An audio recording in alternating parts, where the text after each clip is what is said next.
Welcome back to Around the Minor League. This is the Los Angeles Angels 2026 season preview. God, there's not much good things to say about this Angels organization, is there? Currently, their MLB team at least. Struggle bus. Yeah, struggle bus. Your only benefit right now is the fact that Joe Liddell is actually doing decent for the first time in his professional baseball career. But let's talk about these Angels. A little preview into how the podcast will work. We're going to talk about the teams that are affiliated with the Angels, and then we will move to the players, the top 10 list that Eli and I have created. Talk about some players, some people that you need to keep your eye on for, that we think you need to keep your eye out for this upcoming season. Jumping into the teams. The single A team for the Los Angeles Angels is now the Rancho Cucamonga Quakes. They play in Rancho Cucamonga, California at Lone Mart Field in the California League. Here's the one thing to note about this team, though. If you're an Angels fan and did not know this, then you're like, where in the world are my 66ers? The Rancho Cucamonga Quakes used to be let me double check and see. They used to be the Dodgers organization in 2025, if I'm not mistaken. Let me check. Yes. So the Dodgers used to have the Cucamongas, the Quakers. The Dodgers now have a new team, the Ontario Tower Buzzers. The Angels leave the Inland 66ers and become the Cucamonga Quakes this year. Last year, though, the Inland Emperors, the single A team, they had a record of 60-72. They did make it to the playoffs, though, and lost in the championships. This is a new team affiliation for the Angels single A team. In High A, we have the Tri-City Dust Devils in Pasco, Washington. They play at Jason Stadium in the Northwest League. They had a record last year of 61-70. Double A, we moved to a team that, quite honestly, is starting to become a staple when we think of minor league logos and team names. You have the Rocket City Trash Pandas that play in the Huntsville, Alabama area. They really are more in Madison, aren't they? They're called Rocket City. It is more. The place where they built the stadium is like right on the Huntsville line. The Huntsville-Madison line, yeah. Yes, that it's is dumb. one thing. They play at Toyota Field, and it's a brand new stadium. When is there? Hold on, isn't that coming up soon? Huntsville.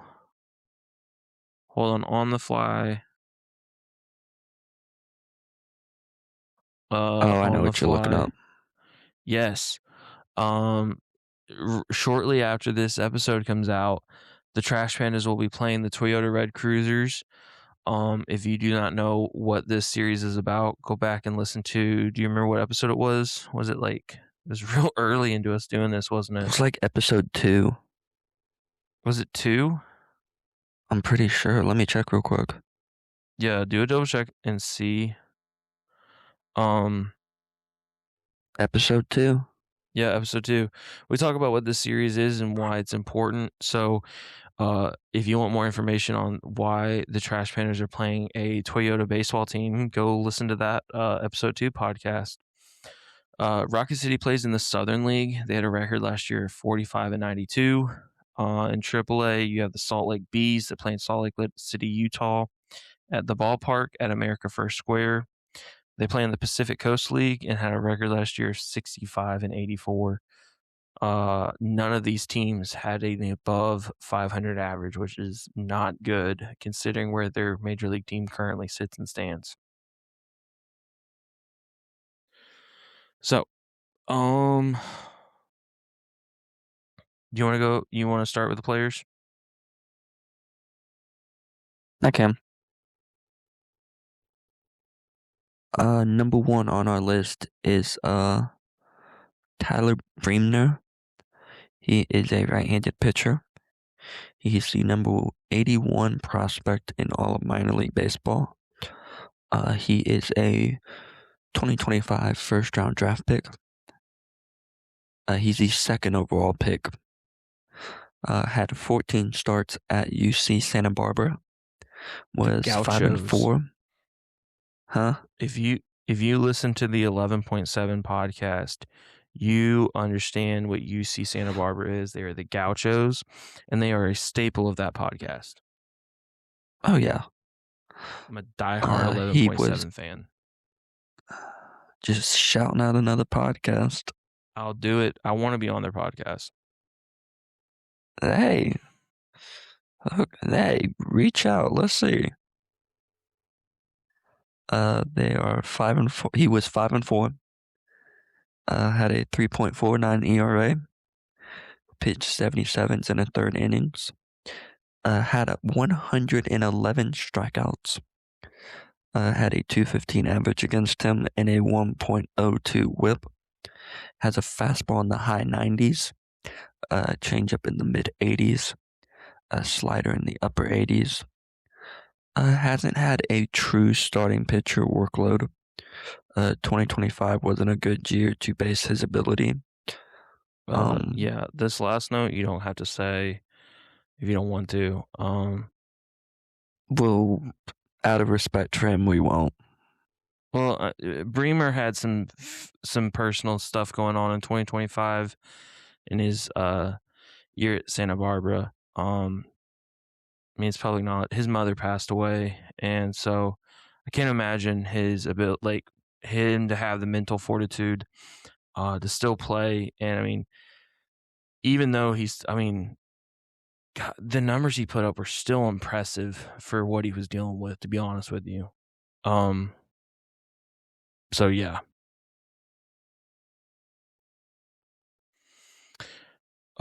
Moving on to number 2 on our list, and this is a common theme you will see with the Angels organization. The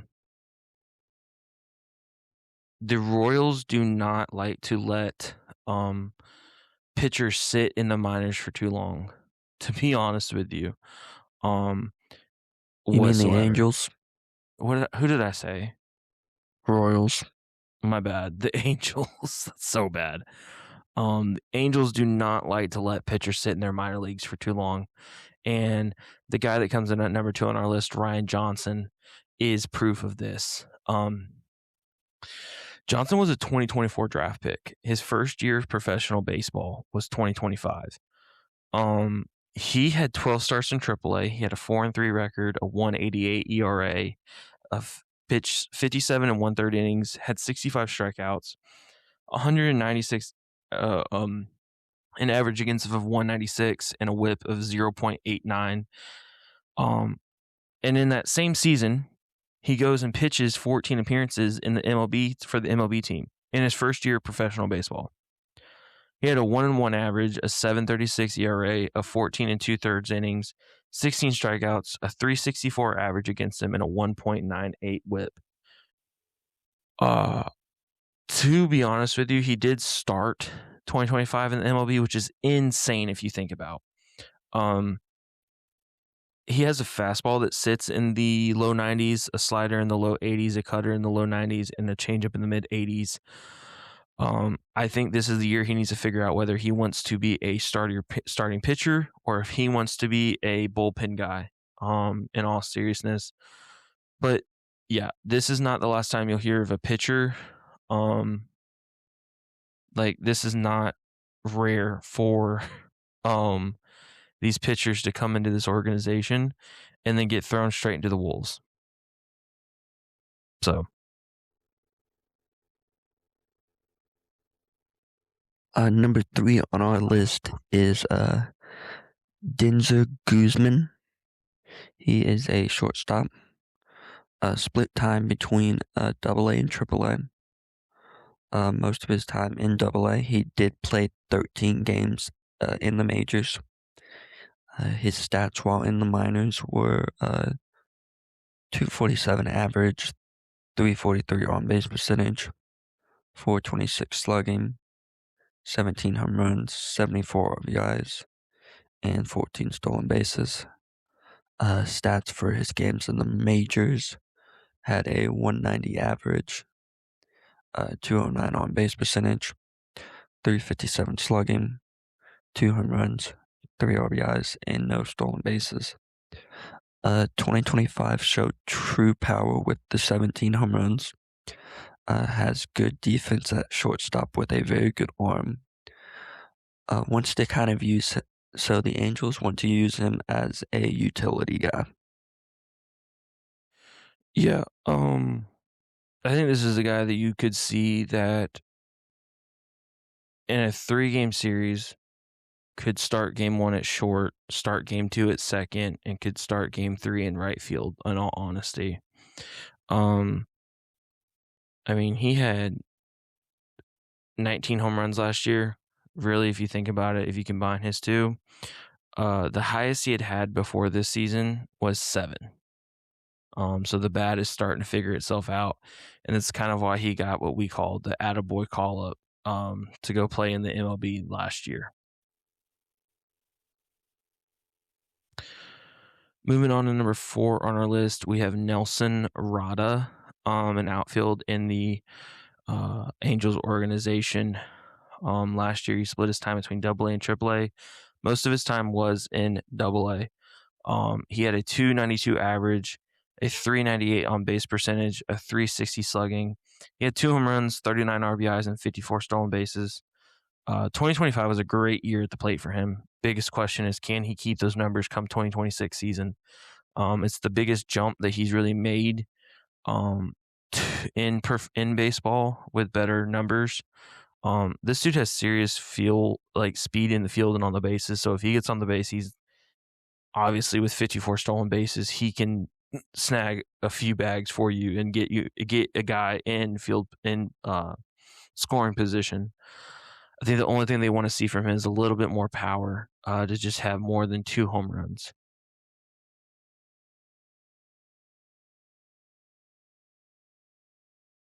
We're on 5. Yes, sir. Number 5 on our list is Sammy Natara Jr. He's a left-handed pitcher. Had 49 appearances last season, split between AA and AAA. He was 4-1, 2.84 ERA, 57 innings pitched, 85 strikeouts. Had a 177 average against him, a 1.35 whip, fastball mid-90s, slider low 80s, changeup, not a pitch that is often used, although he is only 26. He has a low amount of mileage on his arms. Will definitely be a great reliever for the Angels organizations, especially if he can keep the numbers that he has. Yeah, I think for him, I mean, in all seriousness, 2025 is a year that I think he's made the decision that it would be best for him to be a bullpen guy. He had 49 games that he appeared in and had 85 strikeouts in 49 games. I think he's figured out where he fits best. The thing against him, though, is that Father Time is up against him. I mean, this dude is 26, will be 26 for all of the 2026 season. And so I think the big question is if he stays in that position in AAA and shows that he can actually pitch at that level, because he had only 8 games in AAA and had a 3.86 ERA in those 8 games. So if he can show that this dude can play in AAA ball as a reliever and can be consistent, I don't see why not by the end of 2026 he's not in that bullpen for the Los Angeles Angels, actually playing for the MLB team.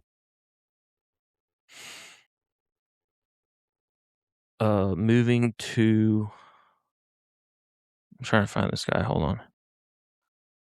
Did I spell his name wrong? Hold on. I might have spelled his name wrong here. It's my bad. Yeah, I did. Rowdy Rodriguez outfielder for the Angels organization. He was the Baseball America's 2025 Angels Minor League Player of the Year. All of 2025, he spent in Single A. He had a 281 average, a 374 on base percentage, 470 slugging, 14 home runs, 83 RBIs, and 38 stolen bases. Another interesting fact, he had 14 triples last year.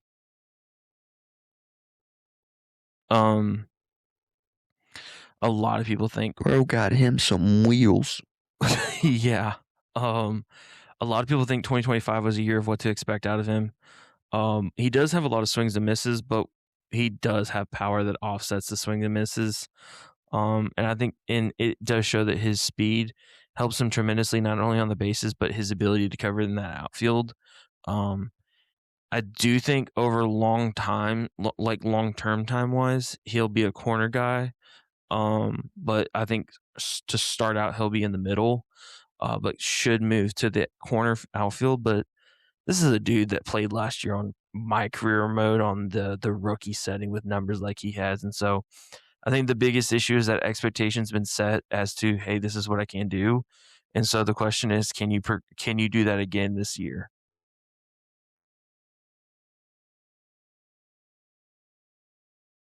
Number 7 on our list is Joshua Lugo. He is a shortstop. Played all of last year in rookie ball. Had a 271 average, 375 on base percentage, 372 slugging, 2 home runs, 23 RBIs, and 1 stolen base. Has serious power, but needs to learn how to be more consistent with his ABs. So they need to get him in the cage and just get him to work on the consistent contact and all that. I think the big thing for him is 2025 was his first year that he played in the States. In 2024, he played in the Dominican Summer League. So I think the big thing for him is making that transition to seeing seeing better players. Now that he's playing in the complex league, I don't think he'll start outside of the complex league this year. But this dude is 19 and has time to grow, to be honest with you. So I wouldn't be throwing any red flags up yet on this guy when it comes to being more consistent in his ABs. I think it'll get there. Moving on to number 8 on our list, we have Gabriel Davalillo. He is a catcher and third baseman for the Angels. He played all of 2025 in the Dominican Summer League. He had a 302 average, a 408 on base percentage, a 518 slugging, 7 home runs, 31 RBIs, and 3 stolen bases. This is a guy that is a very good hitter with raw power and quick hands. And baseball runs in his blood. Like his grandfather played, his brother plays. It's just like everybody in his family, it's baseball or nothing. I think the one thing that's nice is he actually had more walks than strikeouts this past year. He can catch and has a solid arm. But I do think he needs to play third a little bit more to see if that's where he wants to go. I think the big question is picking a position and growing in it. Does that make sense? Like not bouncing around back to back. I mean, the dude's only 18. So find the position you feel like you want to play and be successful in and stay there. Yeah. Number 9 on our list is Chase Shores. He's a right-handed pitcher. Was a 2025 second-round draft pick.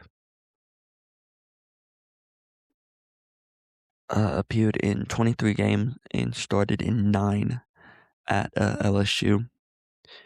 Had a 5-3 record, 5.09 ERA, 63 and 2/3 innings pitched, 70 strikeouts, had a 2.59 average against him, has a fastball in the upper 90s, slider in the mid 80s, and a changeup in the upper 80s. Slider is his best pitch. Could honestly become a bullpen piece with his fastball slider combo. Yeah, I mean, I definitely see that. Go ahead, sorry. One thing I think he really needs to work on is getting that ERA down. I mean, 5's high for anybody. No, I definitely think that's a thing. But I will say this, and this is just me mentioning this. In 2024, he missed all of that year due to Tommy John, and so when you come back and you are expected to be at your A game on a team that goes and wins a college baseball world championship, that is something that's kind of like oof. But this dude actually like kind of solid. He's 6'8". He's a very dominating figure on the mound with his size. But I definitely think get him in the complex league, see how he throws for a few games, and if you want to pull him up, because I mean, like I said, there's a chance Chase Shores could honestly be in the bullpen at the start of next season with how quickly the Angels move pitchers up in their organization, and so that's the one. That's really the only thing about him is, you know, if you show that you can if you show you can play for them, then they're going to pull you up and have you play for them. Moving to number 4 on our list, it is Johnny Slawinski, a left-handed pitcher in the Angels organization. He was a 2020 number 4. Sorry, number 10. Jeez, I'm sorry. Number 10 is Johnny Slawinski, left-handed pitcher in the Angels organization. He was a third-round draft pick in 2025. This is a kid that's only 19. He was drafted straight out of high school, so he definitely has time to grow. I don't think that they'll move him up as quickly as some other people that do come out of college for the Angels. He's got a fastball that sits low 90s, sliders in the upper 70s, curveballs in the mid 70s, and changes in the low 80s. His big thing that he needs to focus on his first year of pro ball is growing the speed, getting that fastball speed out of the low 90s, probably raising that slider speed too, just so that he can show that he has the ability to pitch in professional ball, which I don't think will be an issue for him, but I do think that is a big contention on him moving up fastly through their organization. So, anything else you can think of, sir? Nope. Okay. Go ahead and let's just run through it. Go find us on our Instagram and Around the Minor League. There you can find the link in our bio to our Apple Podcast or Spotify and our YouTube. Give us a follow on whichever platform you listen to, or give us a follow on all of them. Leave us a review. Follow us on our Instagram. And shoot us a DM if you have a question you want us to answer, or if by chance you have something you want us to bring up on the podcast. But this has been the Angels 2026 season preview, and you guys have a good rest of your day.